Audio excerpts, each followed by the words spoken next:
नमस्कार दोस्तों, आज मैं आपके साथ एक ऐसे सत्य पर बात करने वाला हूं, एक ऐसे सत्य पर चर्चा करने वाला हूं जो सत्य दिन रात हमारे साथ रहता है, जिस सत्य के बारे में एक्चुअली हमने कभी जानने का ना तो प्रयास किया, ना हमें पता कि वो सत्य है क्या।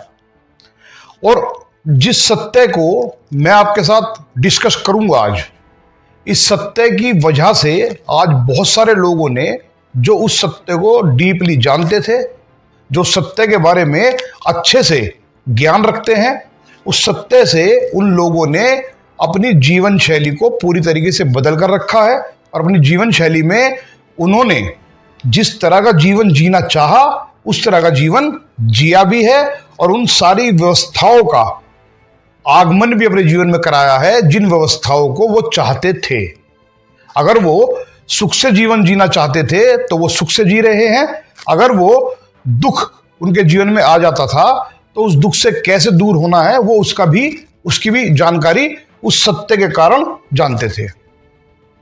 वो सत्य क्या है, इसी बारे में मैं आज चर्चा करूंगा। आज हम में से 98% लोग नहीं जानते कि हमारे दुखों का निवारण हम कैसे कर सकते हैं। वो कौन सी अलौकिक शक्तियां हैं हमारे पास, जिन शक्तियों से हम अपने जीवन के दुख को स्वयं दूर कर सकते हैं। हमें किसी के पास जाने की आवश्यकता नहीं है। आपको पता ही है, आज बहुत सारे लोग जो दुख में हैं, जो तकलीफ में हैं, जब उनके जीवन में बहुत भारी दुख या तकलीफ आ जाती है तो अब उनके पास केवल 2 विकल्प होते हैं उस दुख और तकलीफ से बचने के। वो विकल्प क्या होते हैं? या तो वो भगवान के पास जाते हैं, बहुत ज्यादा पूजा अर्चना करते हैं, या वो किसी ज्योतिषी के पास जाते हैं, तंत्र मंत्र की विद्या जो लोग जानते हैं उनके पास जाते हैं, ये सोचकर कि हमारे ग्रह खराब होंगे या हमारे ग्रहों में कोई प्रॉब्लम है या हमारी ग्रहों की चाल, उनकी एक्टिविटी में कोई प्रॉब्लम है। तो जो लोग इस चीज का ज्ञान रखते हैं उनके पास जाकर के वो अपने दुख तकलीफ का निवारण कराना चाहते हैं। लेकिन वास्तविक प्रॉब्लम कहाँ है और वास्तविक प्रॉब्लम कैसे दूर हो सकती है, इसका ज्ञान एक्चुअली हमें नहीं होता। क्योंकि हमें लगता है कि जो भारी व्यवस्थाएं हैं, हमारे से जो बाहर की व्यवस्थाएं हैं, जो दूर की व्यवस्थाएं हैं, वो व्यवस्थाएं हमारी प्रॉब्लम को सॉल्व कर सकती हैं। जबकि वास्तविकता यह है, जहां समस्या पैदा होती है समाधान वही पैदा होता है। आपको पता है कि वो समाधान कैसे ढूंढ सकते हैं हम? आप जानते हैं कि जहां समस्या है वहां से समाधान कैसे निकाला जा सकता है? इस वीडियो को ध्यान से देखिएगा, मेरे एक शब्द को ध्यान से सुनिएगा।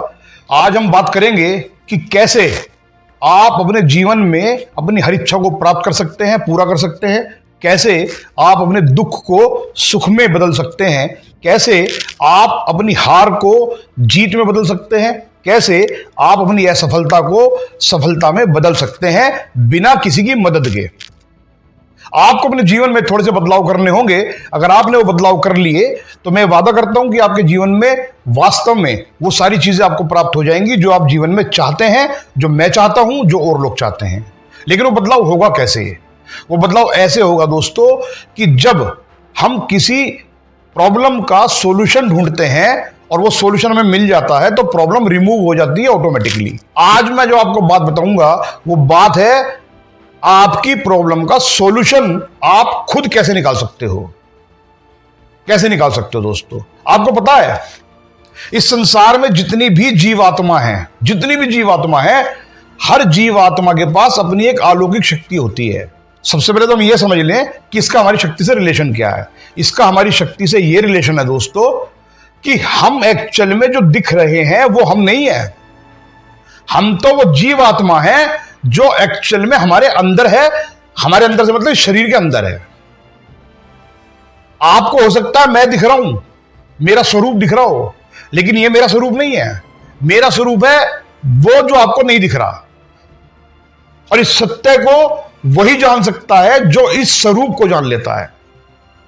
और जिसने स्वरूप को नहीं जाना वो इस सत्य को जान ही नहीं पाता, वो कभी जान ही नहीं पाता। यह सत्य उस शक्ति का नाम है जो शक्ति हमारे भीतर विराजमान है, जो आपके भीतर विराजमान है।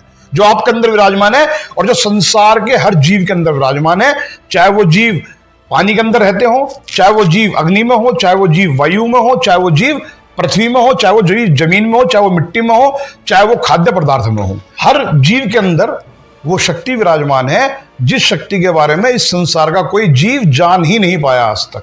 जो मनुष्य गति है, मनुष्य गति का जो जीव है, उसके पास ज्यादा अलौकिक शक्तियां होती हैं वनस्पत उन जीवों के जो पानी में रहते हैं, जो सूक्ष्म होते हैं, जो खाद्य पदार्थ में रहते हैं, जो हवा में रहते हैं, जो जमीन के अंदर रहते हैं, जो वृक्ष पे रहते हैं, पेड़ पौधों में रहते हैं, वो जो सूक्ष्म जीव होते हैं, या वो जीव जो हमें दिखते हैं आंखों से, जैसे जंगल के जीव हो गए, गली मोहल्ले में घूमने वाले जीव हो गए, कुत्ता भेड़ बिल्ली वगैरह वगैरह। ये सब जीवात्मा हैं, लेकिन इनके स्वरूप अलग अलग हैं।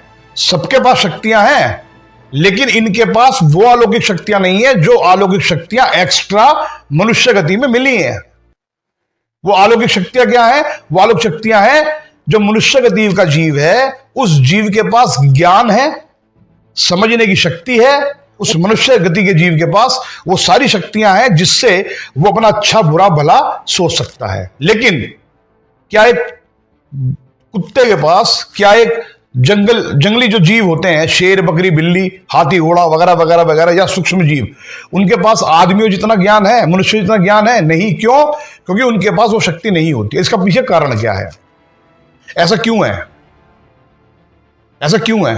ध्यान से सुनिएगा दोस्तों मेरी बात, क्योंकि ये बात आपको आज तक शायद ही सुनने को किसी वीडियो में मिली हो, और शायद ही किसी ज्ञानी ने आपसे उस बात पर कोई विशेष चर्चा की हो। हो सकता है हमारी वीडियो 2, 4, 5 मिनट लेट हो जाए, लंबी हो जाए, लेकिन मैं वादा कर रहा हूं, अगर आपने इस वीडियो का सार समझ लिया तो आपके जीवन में बहुत बड़े परिवर्तन आने वाले हैं। आज बहुत बड़ा बदलाव आने वाला है आपके जीवन में, है ना? तो वो शक्ति उनके पास कम क्यों है, हमारे पास ज्यादा क्यों है, इसको समझना बहुत जरूरी है। इसको समझते हैं एक एग्जाम्पल से। वो एग्जाम्पल क्या है दोस्तों? आपने कार देखी होगी, कार का इंजन। कार का इंजन क्या है? कार की शक्ति है। अगर कार के अंदर इंजन नहीं होगा तो कार डेड है, खत्म है, मरे आदमी के बराबर है, मरे मनुष्य के बराबर है, मरे देह के बराबर है। अगर इंजन नहीं होगा तो उसमें, तो इंजन ही तो ताकत उसकी। अब हुआ क्या, उस इंजन पे दिन प्रतिदिन डस्ट जमा होती जा रही है ऊपर, उसके पिस्टन में रोज डस्ट जा रही है और उसकी सर्विस नहीं हो रही। तो जब उसमें रोज डस्ट जाएगी तो क्या होगा, वो एक्चुअल में डेड होना शुरू हो जाएगा, क्योंकि उसकी सर्विस नहीं हो पा रही, उसकी सर्विस नहीं हो पा रही। लेकिन जब उसकी सर्विस हो जाती है तो नए की तरह काम करता है। इसका रिलेशन मैं आपको आत्मा से बना करके दिखाऊंगा। वो आत्मा जो आपके और मेरे भीतर में है, असल में वही शक्ति है जो हमारी सोच के हिसाब से चल रही है। वहीं से विचार पैदा होते हैं, वहीं से हम जानते हैं कि हमें क्या चाहिए इस संसार में। हमारा जीवन वैसे ही बना है जैसा हमने चाहा है। अगर हमारे जीवन में दुख है तो दुख हमने चाहे हैं तब हमारे जीवन में आए हैं, अपना आप नहीं आ गए। जो आत्मा से विचार उत्पन्न होते हैं, वो विचार उन व्यवस्थाओं को आमंत्रित करते हैं जो व्यवस्थाएं हमारे जीवन में वर्तमान में चल रही हैं। हमारे जीवन में दुख है तो ये हमारी अपनी इच्छा थी। हमारे जीवन में सुख है, यह भी हमारी अपनी इच्छा थी। हमारे जीवन में सफलता है, यह भी हमारी अपनी इच्छा से है, और हम असफल हैं तो यह भी हमारी अपनी इच्छा और अपने विचारों से हैं। विचार कहां से आ रहे हैं? विचार आ रहे हैं आत्मा से। और आप सोचते होंगे विचार तो मन से आते हैं, तो मन कहां है? इस बॉडी में मन कहां है? कोई ऐसा बिंदु है? या तो लंग्स है, हमारे फेफड़े हैं, किडनी है, हार्ट है ना, लीवर है। मन कहां है इसके अंदर? इसके अंदर मन कहां है? तो जिसे मन कहा गया है, एक्चुअल में वो आत्मा के विचार हैं। आप समझो बात को, मन और आत्मा से निकले हुए विचार एक ही हैं। मन कोई अलग से ऑर्गन नहीं है हमारी बॉडी के अंदर जिससे हम ये कैलकुलेट कर सकें कि यहां से विचार उत्पन्न हुए। वो आत्मा से जो विचार उत्पन्न होते हैं उसे हम कहते हैं हमारे मन से विचार बने हैं। और जो विचार आत्मा से उत्पन्न होते हैं वही विचार ब्रह्मांड में जाते हैं, प्रकृति में जाते हैं, और प्रकृति में जाने के बाद प्रकृति उन विचारों को कर्म के अनुसार कन्वर्ट करती है, और कन्वर्ट होकर के वो विचार वापस आत्मा अपने साथ जोड़ लेती है, अपने साथ चिपका लेती है। और जब वो आत्मा अपने साथ जैसे विचार चिपकाती है, वैसे ही परिणाम उस देह को भोगने पड़ते हैं जिस देह में वो आत्मा विराजमान है। अब मेरे मन में कोई बुरे विचार उठ रहे हैं, मैं रोज कह रहा हूं मेरे साथ तो बहुत बुरा हो रहा है, मैं तो जो काम करता हूं वो साला सफल ही नहीं होता, मैं तो जिस काम में हाथ डालता हूं वो काम ही सफल नहीं होता। ये विचार कहां से आ रहे हैं? मन से आ रहे हैं। और हम परेशान क्यों हैं? अपने विचारों से परेशान हैं। क्यों परेशान है? क्योंकि हमारे मन में विचार आते हैं। विचार कैसे आते हैं? नेगेटिव विचार आ रहे हैं। यार मैं तो बहुत दुखी रहता हूं। और जब मैं विचार ये लिया मैं बहुत दुखी रहता हूं, तो यही विचार वातावरण में चला गया, प्रकृति में चला गया। प्रकृति ने इस विचार को मेरी इच्छा समझ करके वापस मेरी आत्मा से चिपका दिया। और जब ये विचार मेरी आत्मा से चिपक गया वापस आकर के कर्म के रूप में, तो आत्मा ने वैसे ही परिणाम देने स्टार्ट कर दिए, क्योंकि आत्मा ही भगवान है। अब आप कहोगे ये तो धर्म की बात होगी। धर्म की बात नहीं है, समझने की बात है। धर्म का मतलब भी यही है, अभी समझाऊंगा मैं आपको। धर्म का मतलब भी आत्मा से ही है जुड़ा हुआ। जितनी भी व्यवस्थाएं संसार में बनी हुई हैं वो हमारी सुविधा और असुविधा के हिसाब से बनी हुई हैं, लेकिन एक्चुअल धर्म का मतलब जो है वो कुछ और है। वो कुछ और है। नकारात्मक विचार हमारे मन से आए, नेगेटिव थॉट्स हमारे मन से आए कि यार मेरे साथ तो बहुत बुरा होता है, मैं तो जो काम करता हूं वो काम ही सफल नहीं होता, यार मैं तो बहुत गरीब हूं। जब बार बार मैं पूरे दिन इस बात के लिए रोना रहूंगा, तो मेरी आत्मा से वही वेव्स निकल करके प्रकृति में चली जाएंगी। प्रकृति उन वेव्स को पकड़ेगी, कन्वर्ट करेगी कर्मों में, और वो कर्म वापस आकर के मेरी आत्मा से चिपकेंगे। और वो आत्मा जिस देह में वो आत्मा विराजमान है, जहां से वो विचार निकले थे, वही देह उस परिणाम को भुगतेगी जो परिणाम उस आत्मा ने अपने विचारों से बनाए थे। वो कहां से बने? वो परिणाम कहां से बने? वो आत्मा से बने। कौन सी आत्मा से बने? जिस देह में वो आत्मा विराजमान थी। अब यही विचार दूसरे बन गए आत्मा के। वो पॉजिटिव सोच रही है, हर वक्त प्लानिंग कर रही है मुझे सफल होना है, हर वक्त प्लानिंग कर रही है मुझे कामयाब होना है, हर वक्त प्लानिंग कर रही है कि मुझे कुछ बड़ा करना है, हर वक्त प्लानिंग हो रही है कि मुझे कुछ जीवन में ये लग्जरी कार खरीदनी है, हर वक्त प्लानिंग कर रही है मुझे बड़ा बंगला लेना है, हर वक्त प्लानिंग कर रही है कि मुझे बहुत बड़े सेलिब्रिटी के साथ अपनी शादी करनी है, हर वक्त प्लानिंग कर रही है कि मुझे आउट ऑफ इंडिया जाकर के कोई बड़ा हॉलीडे पिकनिक मनाना है ना। तो वो पॉजिटिव विचार ला रहा है मन में, तो उसके साथ वैसी ही घटनाएं होती जा रही है, क्योंकि वहीं से वो विचार निकले, वातावरण में गए, और वातावरण में जाने के बाद प्रकृति को जैसे विचार मिले, प्रकृति ने उनको उसी कर्म के रूप में कन्वर्ट किया और वापस आत्मा को लौटा दिया, और वो आत्मा से चिपक गए, और आत्मा ने उस देह को उस विचार के अनुसार परिणाम देने शुरू कर दिए जिस विचार को उस आत्मा ने ग्रहण किया है, या निकले, जो विचार आत्मा से एक्चुअली निकले थे। आप समझ गए होंगे मैं क्या कहना चाह रहा हूं। कहने का तात्पर्य यह है कि आत्मा से अगर पाप कर्म चिपका हुआ है तो विचार बुरे निकलेंगे। आत्मा से अगर पुण्य कर्म चिपका हुआ है तो विचार अच्छे निकलेंगे। यह ठीक बात उस तरह से लागू होती है कि कीचड़ से दुर्गंध ही आएगी, और नेगेटिव थॉट्स क्या है? कीचड़ समान है, तो उनसे दुर्गंधी आएगी। और पॉजिटिव थॉट्स क्या है? पॉजिटिव थॉट्स क्या है? वो चंदन समान है, जिससे खुशबू ही आएगी। तो आपके विचार जैसे बने, आत्मा वैसी होनी शुरू हो गई। ये बात हम इस तरह से समझ सकते हैं, जैसे कि मैंने अभी थोड़ी देर पहले आपको इंजन का एग्जांपल दिया था कि इंजन के अंदर अगर डस्ट जा रही है और सर्विस हो नहीं रही, तो डस्ट क्या है? Negative thoughts. डस्ट को मानो नेगेटिव थॉट्स, और जो उसका लुब्रिकेंट है उसको मानो पॉजिटिव थॉट्स। अब हुआ क्या कि लुब्रिकेंट तो कम हो गया, पॉजिटिव थॉट्स तो कम हो गए, लेकिन नेगेटिव थॉट्स डस्ट के रूप में जाकर के इंजन से चिपक रहे हैं। तो क्या होगा? एक दिन इंजन डेड हो जाएगा, और इंजन के अंदर इतनी डस्ट जमा हो जाएगी कि वो काम करना बंद कर देगा। लेकिन अगर इंजन के अंदर डस्ट नहीं जाएगी, प्रॉपर उसकी सर्विस होती रहेगी, और उसके अंदर लुब्रिकेंट पॉजिटिव थॉट्स जाते रहेंगे, तो इंजन प्रॉपर वर्किंग करता रहेगा और आरामदायक सफर भी आपको देना शुरू कर देगा। हमारी जो आत्मा है वो इस देह का इंजन है, तो जैसा इंजन अंदर होगा परिणाम वैसे ही आएंगे। अगर इंजन ठीक है तो स्मूथ यात्रा होगी, स्मूथ। और इंजन खराब है तो गाड़ी चलेगी नहीं, और इंजन ठीक है तो गाड़ी दौड़ेगी। तो ये कैसे हुआ? ये तब हुआ जब विचार हमारे नेगेटिव और पॉजिटिव थॉट्स बन करके बाहर आए, प्रकृति को दिए हमने, और प्रकृति ने वापस उन विचारों को परिणाम के रूप में हमारी आत्मा से चिपका दिया, और जिस देह में वो आत्मा थी उस देह ने उस परिणाम को भोगा, ठीक उस गाड़ी की तरह जिस गाड़ी में डेड इंजन होता है या एक अच्छा इंजन होता है।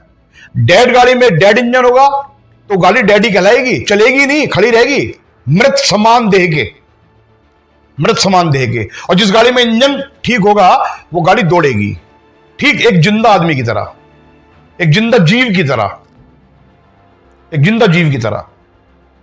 तो समझने वाली बात यह है कि हमारे विचार, हमारे जो विचार है बेसिकली ये इंपॉर्टेंट है हमारी लाइफ के अंदर सुख दुख का परिणाम देने के लिए।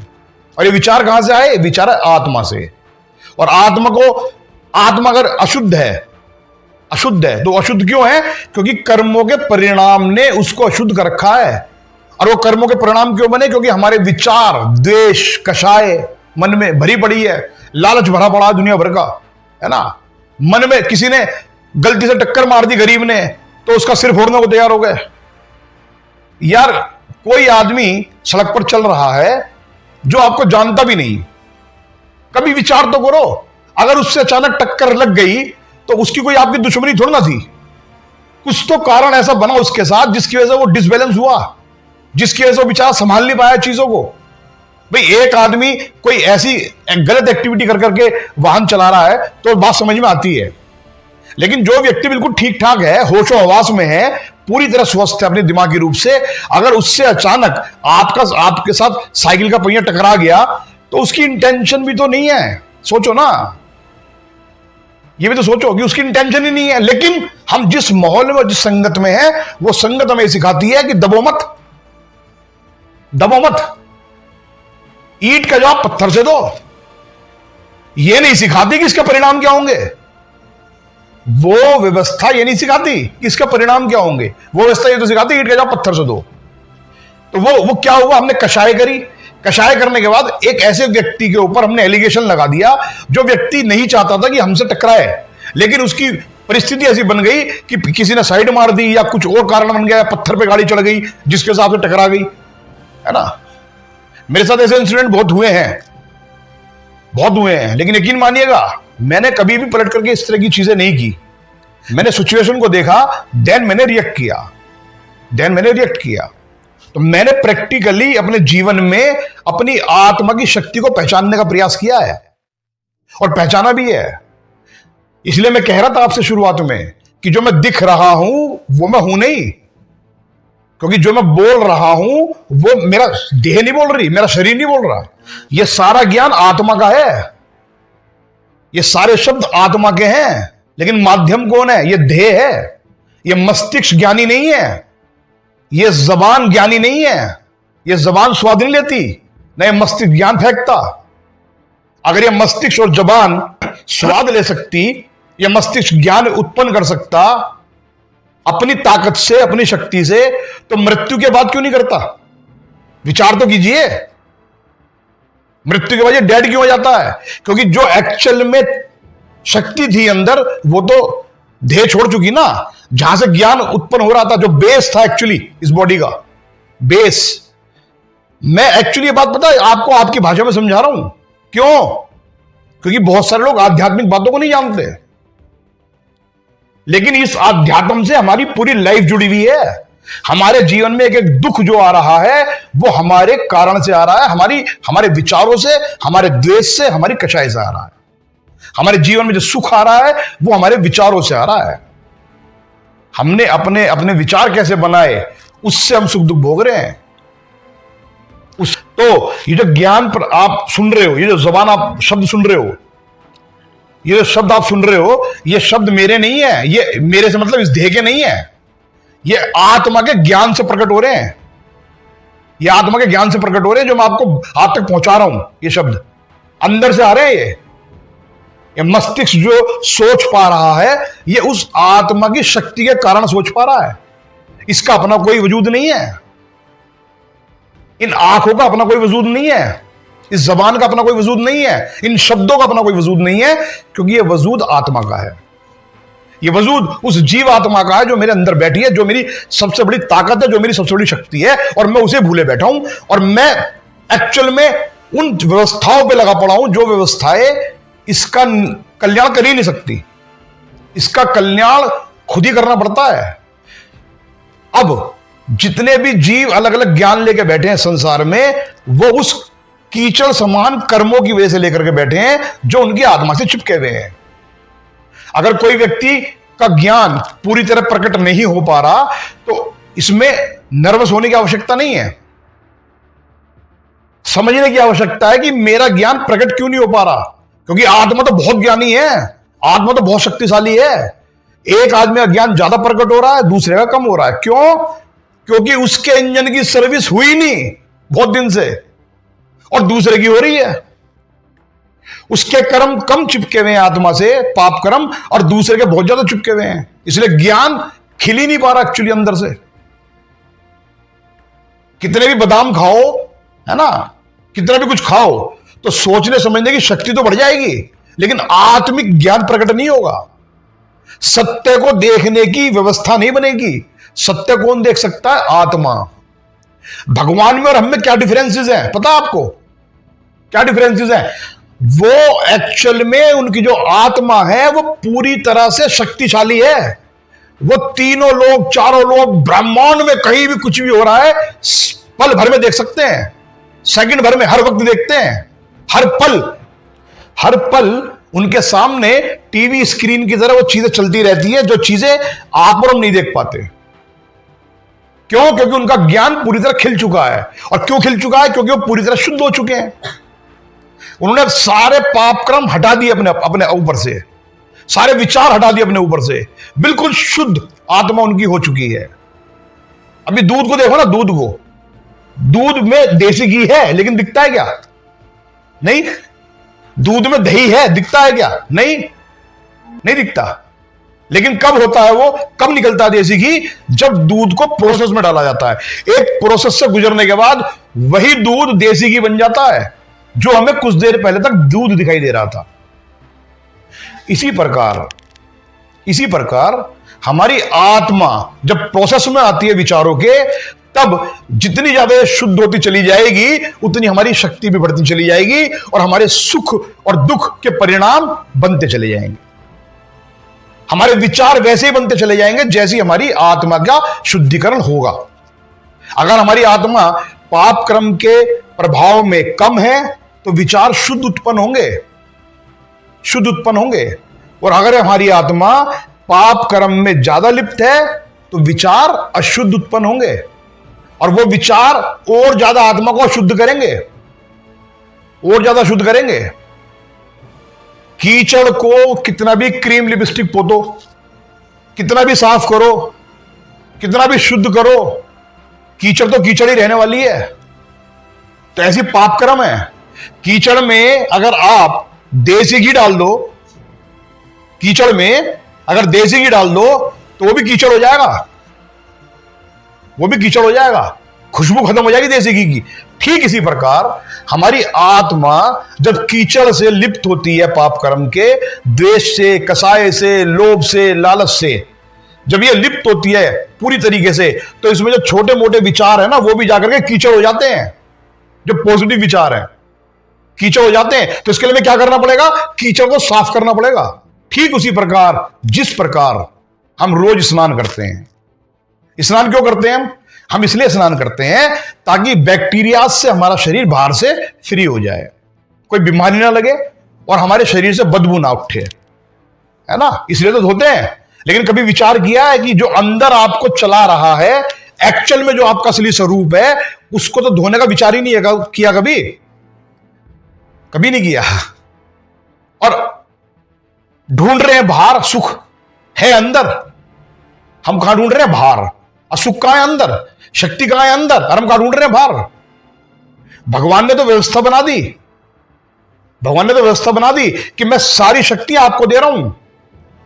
ये आप पे डिपेंड करता है कि इसका इस्तेमाल आपको कैसे करना है। जैसे आप करोगे वैसे परिणाम आपको मिलते रहेंगे और वैसे ही आपका जीवन बनता रहेगा। आपको जीव जंतु बनना है, यह भी आपके हाथ में है, मेरे हाथ में नहीं है, किसी के हाथ में नहीं है। अब बहुत सारे लोग कहते हैं चलो जी कोई बात नहीं भाई साहब, इस बार तो आत्मा शुद्ध नहीं हो रही, मृत्यु के बाद तो हमें अच्छा जीवन मिल जाएगा।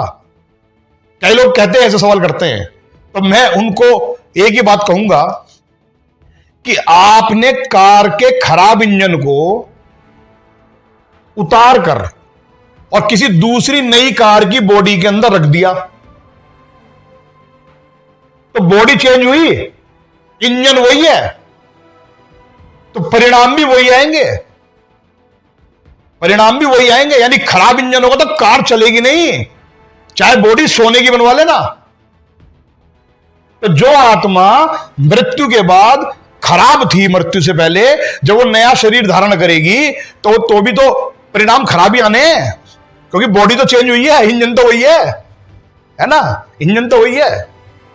तो दोस्तों समझने की बात सिर्फ इतनी है, समझने की बात सिर्फ इतनी है दोस्तों, कि जितने भी परिणाम हमारे जीवन में आ रहे हैं सुख दुख के, ये परिणाम हमारी अपनी वजह से आ रहे हैं।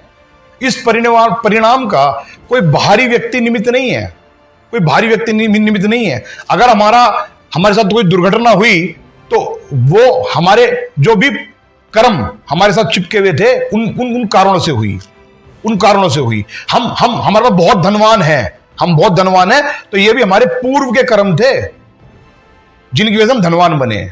हम बहुत गरीब हैं तो ये भी पूर्व के कर्म थे, ये भी पूर्व के कर्म थे। तो अगर आपको सुखद जीवन चाहिए तो अपने परिणामों को शुद्ध करना पड़ेगा, अपनी आत्मा को शुद्ध करना पड़ेगा, द्वेष कषाय छोड़ना पड़ेगा, लालच छोड़ना पड़ेगा, और किसी भी व्यक्ति के बारे में उसका अहित सोचना छोड़ना पड़ेगा। जब तक हम ये नहीं छोड़ेंगे तब तक परिणाम शुद्ध नहीं होंगे, क्योंकि हमारे विचार बुरे अंदर से उठेंगे तो कर्म भी बुरे चिपकेंगे, और कर्म बुरे चिपकेंगे तो परिणाम भी बुरे ही देखने को मिलेंगे हम जीवन में, हम कितना भी अच्छा कर लें, कितना भी कुछ बढ़िया कर लें। अब लास्ट में इसका निवारण कैसे कर सकते हो आप? अगर पहले से कोई धूल हमारी बॉडी के ऊपर अंदर आत्मा में चिपकी हुई है, कोई गंदे कर्म हमारे साथ चिपके हुए हैं, तो उसका निवारण कैसे हो? उसका निवारण का एक तरीका है, आप जिस भी धर्म से हैं, जिस भी धर्म के फॉलोअर हैं, जिस भी धर्म को मानते हैं, आप अपने इष्ट देव के सामने बैठे, आधा घंटा, 1 घंटा, 2 घंटा, 3 घंटा, जितना भी समय आपके पास हो, जो मैक्सिमम टाइम आप दे सकते हो, और अपने इष्ट देव को ध्यान करें, अपने भीतर ध्यान करें, एकाग्र मन होकर के, और सारी दुनिया से दिमाग हटा करके अपने आप के अंदर जाकर के अपने आप को पहचानने का प्रयास करें, अपनी आत्मा को पहचानने का प्रयास करें, और उसका माध्यम वो इष्ट देव बनेंगे जिनको आप एक्चुअली मानते हो। उनको विचार करें कि वो मेरे अंदर है और मैं उनको देख रहा हूं। ये प्रोसेस मेडिटेशन बोलते हैं इसको एक्चुअली इंग्लिश में। तो जब आप इस क्रिया को करेंगे तो धीरे धीरे आपके जीवन में परिणाम सुखद आने शुरू हो जाएंगे। दूसरा, एक तो ये काम करना है, दूसरा ये काम करना है दोस्तों कि आपको कोई भी गलत विचार किसी भी व्यक्ति के लिए लेकर के नहीं आना मन में। कोई भी कुछ भी कर रहा है आपके साथ तो सिर्फ एक बात सोचनी है कि इसके पाप कर्म के परिणाम इससे ये काम करवा रहे हैं जो ये कर रहा है। इसमें ज्ञान ही नहीं है बेचारे में इतना, सिर्फ ये सोचना है, और आपको शांत रहना है, और आपको फोकस रखना है सिर्फ अपने सुखद परिणामों की तरफ, अच्छे विचारों की तरफ। तो दोस्तों सिर्फ लास्ट में आपसे यही कहकर विदा लूंगा कि अगर आप अपने जीवन को सुखद बनाना चाहते हैं तो अपनी शक्ति को पहचानो। अगर आप अपने जीवन में चाहते हैं कि आपके जीवन में कोई दुख और परेशानी ना रहे तो अपने आप को पहचानना पड़ेगा, अपनी शक्ति को पहचानना पड़ेगा, क्योंकि आप ही शक्तिशाली हो। इस दुनिया में जो भी अच्छा बुरा कर रहे हो वो आप अंदर से कर रहे हो, बाहर से कोई कुछ नहीं कर रहा आपका। कोई भी इस दुनिया में आपका हित नहीं कर रहा। आप खुद इनवाइट करते हो दूसरों को, आप खुद इनवाइट करते हो अपने दुखों को, आप खुद इनवाइट करते हो अपने सुख को, आप खुद इनवाइट करते हो अपनी असफलता को, आप खुद इनवाइट करते हो अपनी सफलता को। हर चीज को आमंत्रण आप और हम दे रहे हैं। बाहर से कोई भी व्यक्ति आकर के जबरदस्ती हमारे जीवन में नहीं घुस रहा। ठीक है दोस्तों, इसके अलावा अगर आपके मन में कोई सवाल हो तो कमेंट बॉक्स में डाल दीजिएगा। मैं कोशिश करूंगा उसका जवाब आपको किसी वीडियो के माध्यम से दे दूं। फिर मिलूंगा। नमस्कार।